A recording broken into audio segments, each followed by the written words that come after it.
Belphégor par Arthur Burnett. Quatrième partie. Les deux polices. Chapitre 4. Où Chantecoq frappe un grand coup. À Auteuil, dans le grand salon de l'hôtel, Madame Mauroy, assise près d'une table, était plongée dans ses douloureuses pensées. Mademoiselle Burgon, le visage non moins altéré, lisait distraitement un journal, lorsque Maurice de Thouars, l'air agité, fit irruption dans la pièce. Et tout d'un trait il lança.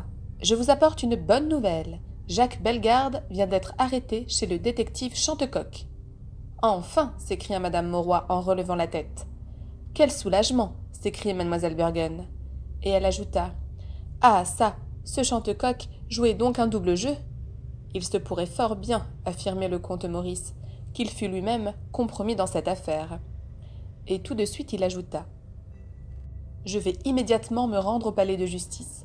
Là, je pourrais peut-être apprendre où ce misérable a emporté notre ami. » Madame Mauroy, à laquelle la nouvelle de l'arrestation de l'assassin présumé de sa sœur semblait avoir rendu une partie de ses forces, s'écriait. « Je vous accompagne. » « Ne craignez-vous pas, observait mademoiselle Burgon, que ces nouvelles émotions n'achèvent de vous briser ? » « Non, non, martelait nerveusement la jeune femme. « Je veux savoir. » Et d'un pas saccadé, elle quitta la pièce, accompagnée par monsieur de Thouars. Alors le valet de chambre, qui avait assisté à cette scène, s'avançait vers la demoiselle de compagnie et lui disait, la figure un peu rassérénée.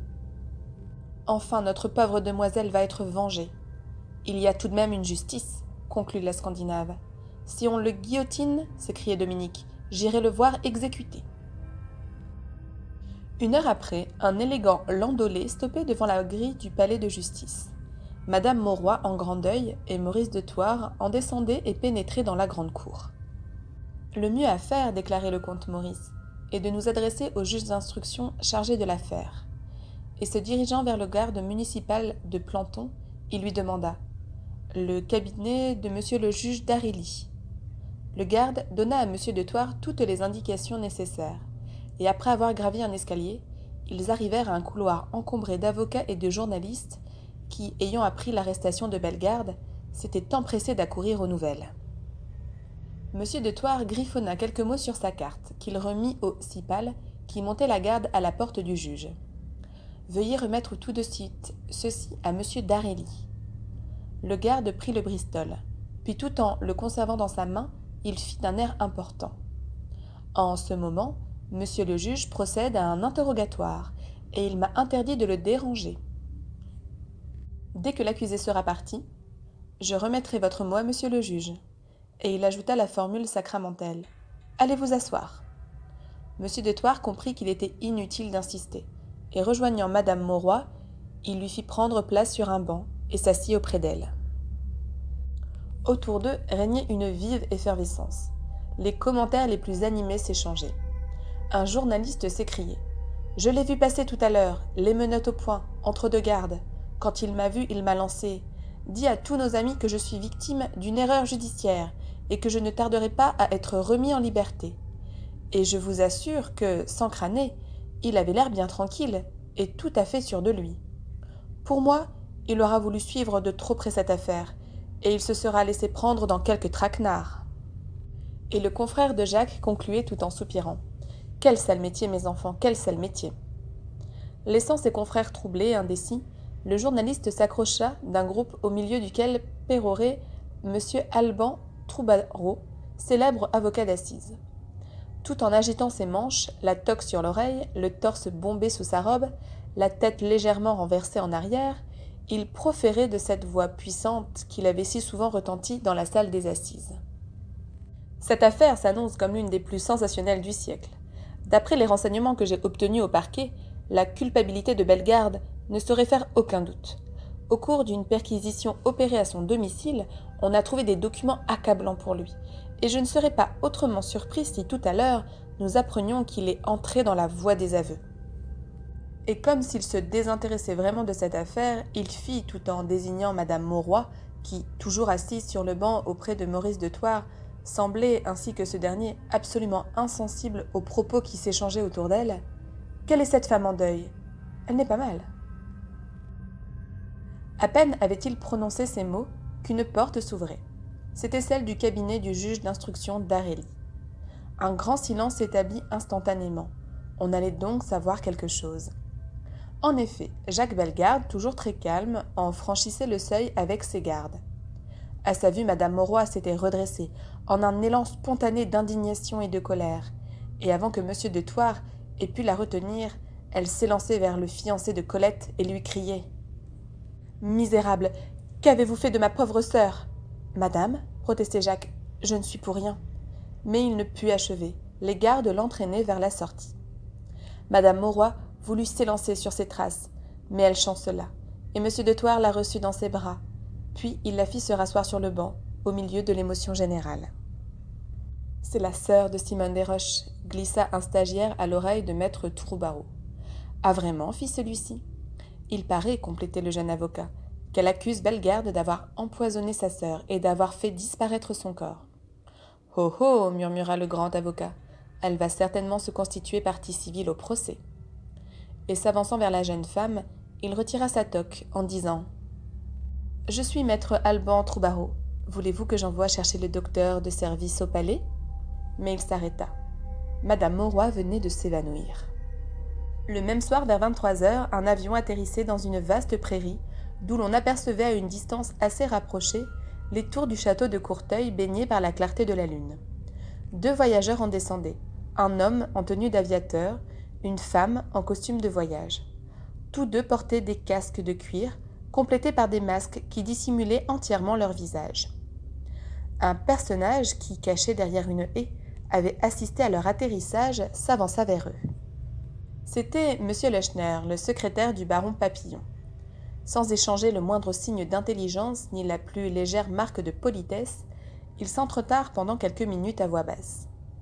Puis le bossu leur désignant une sorte de hangar fermé qui se levait à une des extrémités de la prairie et avait dû servir autrefois des tables nocturnes aux bestiaux que durant la saison d'été on mettait au vert, fit « Nous allons cacher là notre appareil. » Et il ajouta « J'espère bien que demain soir tout sera terminé et que nous pourrons filer dans l'espace avec le trésor des Valois transformé en lingots d'or. » L'homme et la femme approuvèrent de la tête, et toujours sans prononcer un mot, aidés de Lechner, ils poussèrent l'avion jusqu'au hangar dont la porte d'entrée, à double battant, avait été préalablement ouverte.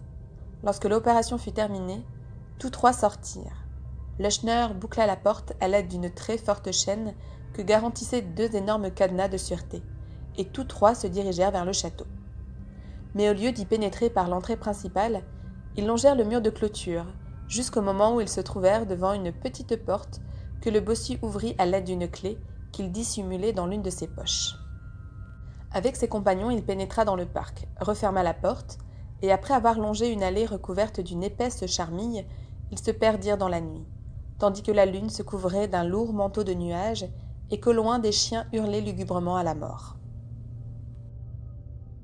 Quelques instants après, par une fenêtre basse, ils pénétraient à l'intérieur du château qu'aucune lumière n'illuminait, et où tout le monde semblait dormir.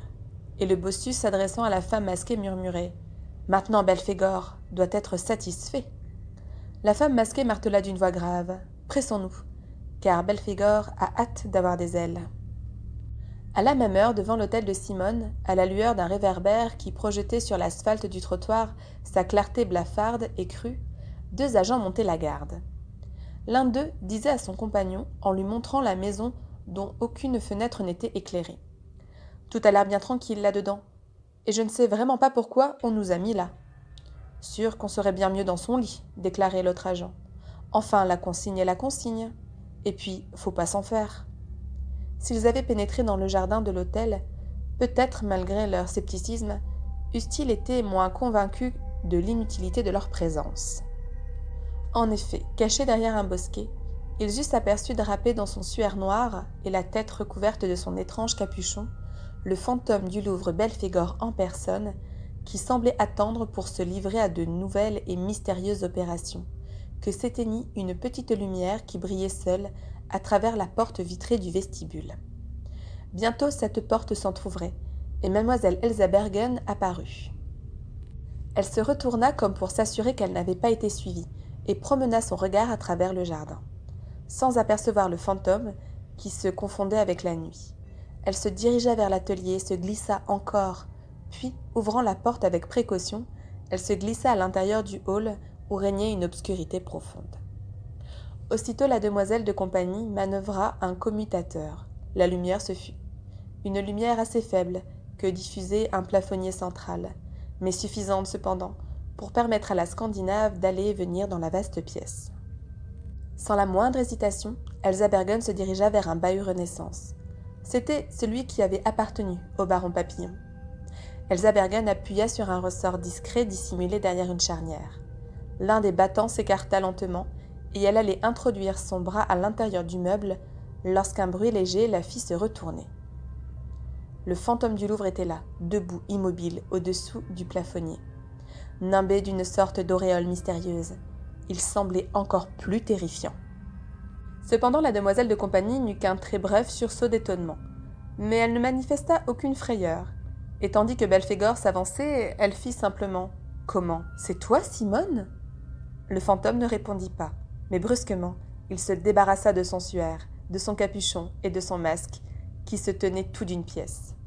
Elsa Bergen, cette fois, poussa un cri de terreur. Chantecoq était devant elle. Comme elle demeurait figée sur place, le grand limier la saisit par le poignet et lui dit avec force « Parlons peu, mais parlons bien. » Fermant les yeux, la Scandinave chancela. Chantecoq la retint et constata qu'elle n'était plus qu'une loque entre ses bras. « Évanouie, grommela-t-il, tant pis. Quand elle reviendra à elle, il faudra bien qu'elle me dise la vérité. » Et il s'en fut la transporter sur un canapé.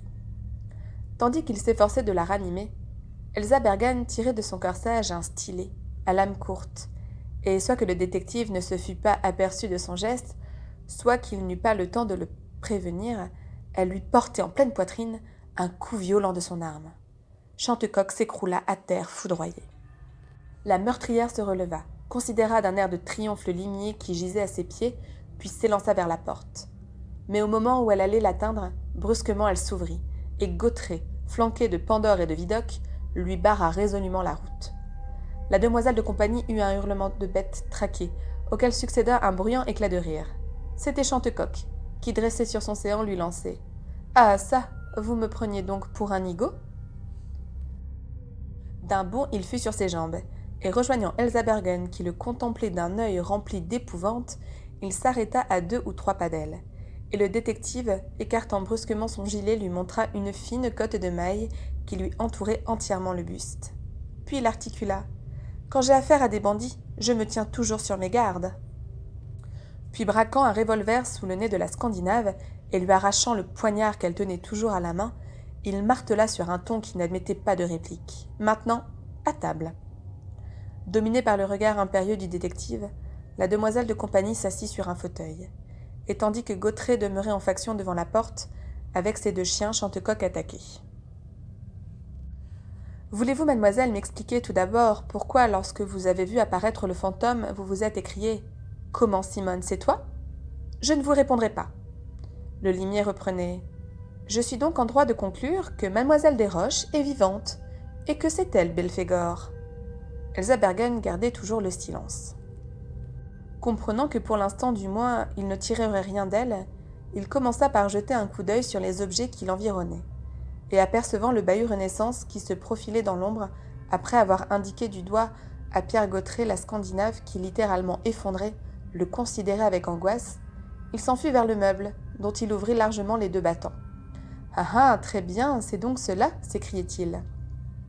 Chantecoq venait en effet d'apercevoir, suspendu à l'intérieur du meuble, un mannequin de cire qui reproduisait à s'y méprendre les traits de Simone Desroches. « Voilà du beau travail, fit-il.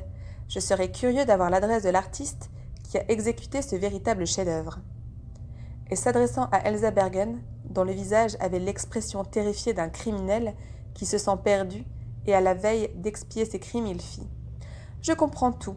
Grâce à ce mannequin, Belphégor pouvait à la fois reposer dans son lit et assassiner au Louvre.